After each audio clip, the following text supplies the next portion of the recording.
Hello, Bremer County and all of Iowa. I'm Dr. Sean Ellebrook, and I'm a cancer scientist, biochem prof, and House District 57 candidate. And I'm Dr. Emily Babers. I'm a physician, mom of 3, and a health advocate. We recently discussed the Iowa Senate's property tax reform bill. The lower chamber has now passed their version, House Study Bill 596, out of committee.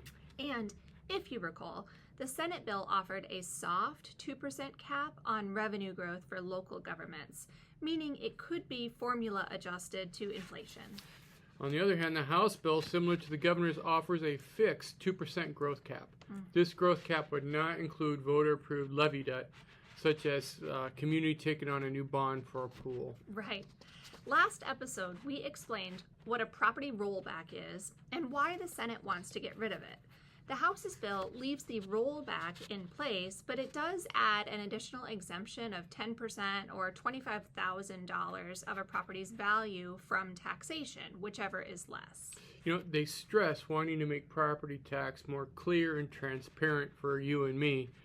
Leaving the rollback does not make it more simple for Iowans and local officials. Yeah.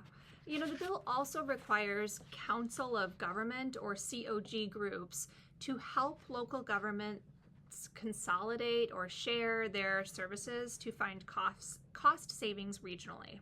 You know, on one hand, I can see why the House wants the COG groups to promote communities to share services at a cost-saving measure. I mean, Sure. after all, my neighbor Ron and I started sharing a wheelbarrow about a decade ago. But distant communities forced into EMS or fire department service sharing agreements at as a cost savings measure, because their capped budgets are being pretty much hammered by inflation. Well, that does not sound like improvement to me. This is the party of small government, right? Of note, the House bill does not have a carve-out for seniors, but the Senate's and the governor's bills do. And only the governor's bill creates a state-sponsored tax-deductible savings account similar to the state's 529 plan for first-time homeowners. Yeah. This fund could cover a down payment or a closing cost for a primary residence in the state using tax-deductible funds. You know, Reynolds' plan is also unique in that it would allow County Board of Advisors to appoint treasurers, auditors, and recorders rather than requiring them to be independently elected by voters. Democracy, why? When looking at the differences between Reynolds and both chambers' property tax reform bills, it's really hard to predict what our final product might look like. Yeah, and I'd say there are some good ideas and concepts in the various bills, but the tricky part, as we've discussed ad nauseum, is how do we support tax relief for Iowans without further gutting the resources of our small communities? Right.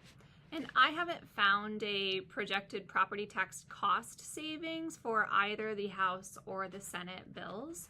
The governor's property tax relief plan touts a $3 billion savings over 6 years for the state of Iowa. And as was stated by Katarina Sostarik of Iowa Public Radio, that is also a $3 billion city and county that they would not be able to raise over the next 6 years to pay for local services. It's something we'll have to watch carefully. Well, full speed ahead and damn the torpedoes. Until next time, be well, Iowa.